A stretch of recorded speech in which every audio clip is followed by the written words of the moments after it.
Hello everyone. Today we will understand about the operation of 555 timer, and to be specific, we'll try to generate pulses for a given specified pulse. Okay. To conduct this experiment, we need a 555 timer IC, resistors and capacitors as per our design, and we need breadboard and wires for the connection. This is a circuit of a stable multi-vibrator, which is one of the application of 555 timer. There is another application as monostable multi-vibrator. We can even conduct experiment on the monostable multi-vibrator also. But here I am giving or just demonstrating how we can generate continuous train of pulses using 555 timer, using an example of a stable multi-vibrator. So this is the design of a stable multi-vibrator. The design statement is given. It is asked to design an unstable multi-vibrator using 555 timer, and that the charging time and discharging times TD and TC are given, and the output frequency also is given as 1.45 kilohertz. So using these specifications given, we can design the stable multivibrator. And as we have seen in the circuit diagram, we have resistors RA and RB, which are going to decide the charging and discharging time of the capacitor, and that we can calculate using the charging time and discharging time equations. So the equation for TC and TD are given, as we can see, right? So using those equations, we can find out the value of RB and RA. So RB we have got it as 3.9 kilo ohm, and RA will get it as 2.2 kilo ohm. So these are the designed values of resistors RA and RB, and we have taken the value of capacitor as 0.1 microfarad. So this is the nature of waveform we can expect at the output. So we are getting we can expect a continuous train of pulses at the output, that is pin number 3 of the 555 timer IC. And also the capacitor, we can see the capacitor is charging and discharging at every interval of time. So this is the circuit which we are trying to rig up, and we have found out the value of RA and RB, and the C2 is the capacitor which we have taken as 0.1 microfarad, and C1 is a coupling capacitor which is connected from pin number 5 to ground, to nullify the effect of noise, and pin number 3 we will get the output. So now we have rigged up the circuit of a stable multivibrator as per the circuit diagram. So we can see that we have a 555 timer IC, which is an 8-pin IC similar to 741, and we have this capacitor, the capacitors which you can see connected in parallel. So we used two capacitors for to get the value of 0.1 microfarad. In fact, the standard value of capacitor what we have is 0.1. It shows, or it is said that it is 0.1 microfarad, but when we test it using a multimeter, its value is slightly less. So to get exactly 0.1 microfarad, we have connected two capacitors in parallel. And similarly, there is a coupling capacitor of 0.01 microfarad at pin number 5 to ground, and we have a RA and RB. As per our designed values, we have connected the value of RA and RB. Okay.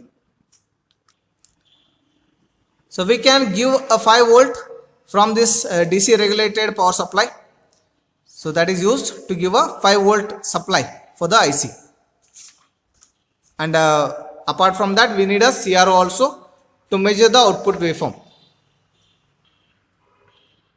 So once the circuit is connected as per the circuit diagram, we can connect or switch on the power supply.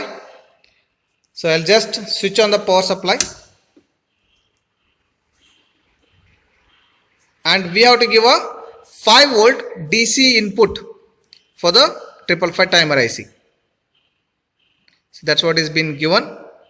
So we have to adjust the DC voltage to 5 volt. So and that 5 volt is connected to pin number 8. In fact, pin number 8 and 4 both are shorted and 5 volt is connected. Okay. So that's all, and we need to check what is the output voltage in the CRO. So this is the input given 5 volt, and we have to switch on the CRO and we can check what is the output we can get.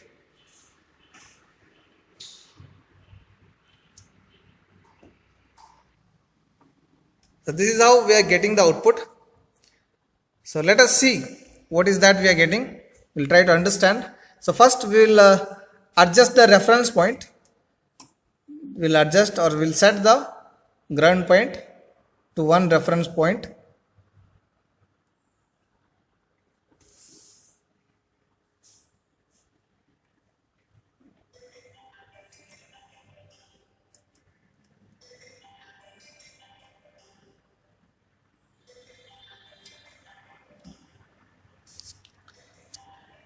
The channel 1 is connected to the pin number 3, that is the output of 555 timer, and that we are getting it as square. So we can see that the channel 2 have made it ground now. Okay, so channel 1 we are getting it as the output of the 555 timer, that is pin number 3, and we can even measure that. So if you see it correctly or carefully, so we are getting the amplitude as 4.2 volt. Okay, and that is channel 1. Similarly, we can get the channel 2 also.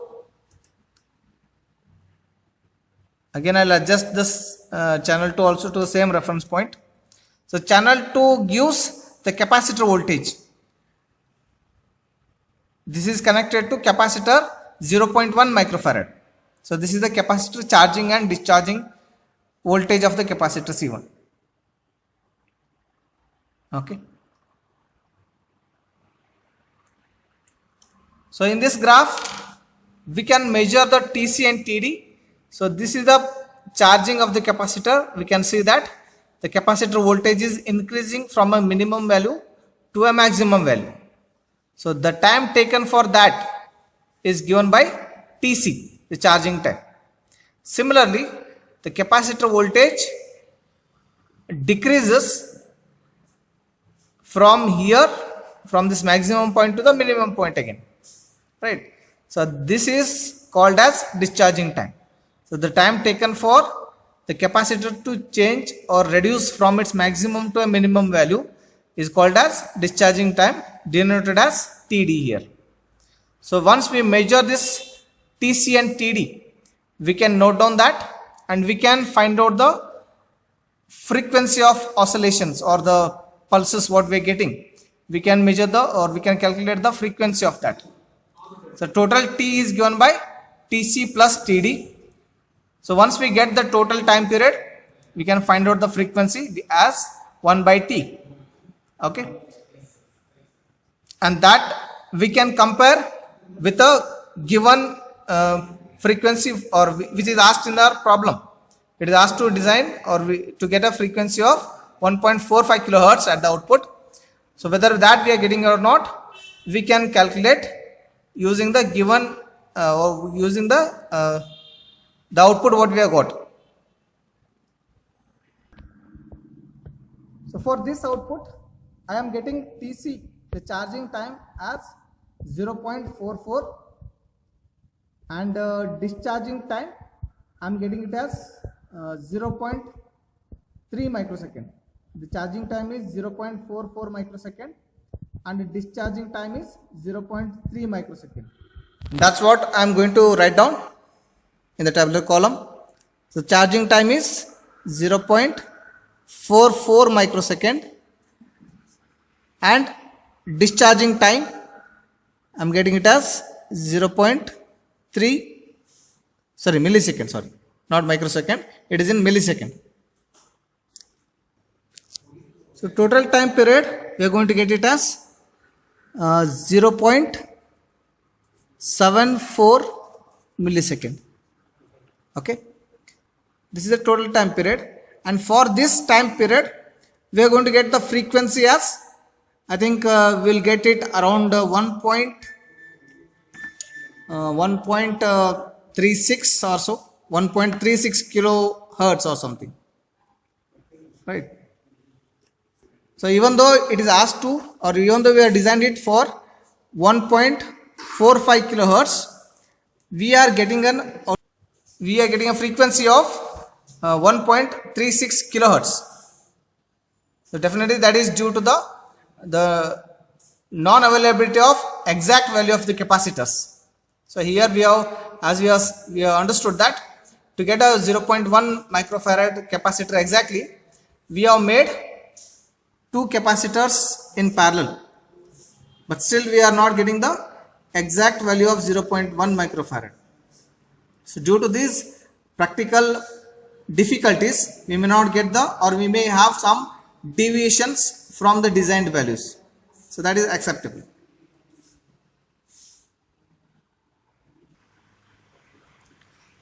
So we can analyze the charging and discharging profile of the capacitor with this experiment, and we are able to generate the continuous output pulses that we have understood without giving any input signal or input pulse. Without giving any input pulse, we are able to generate the continuous output pulses.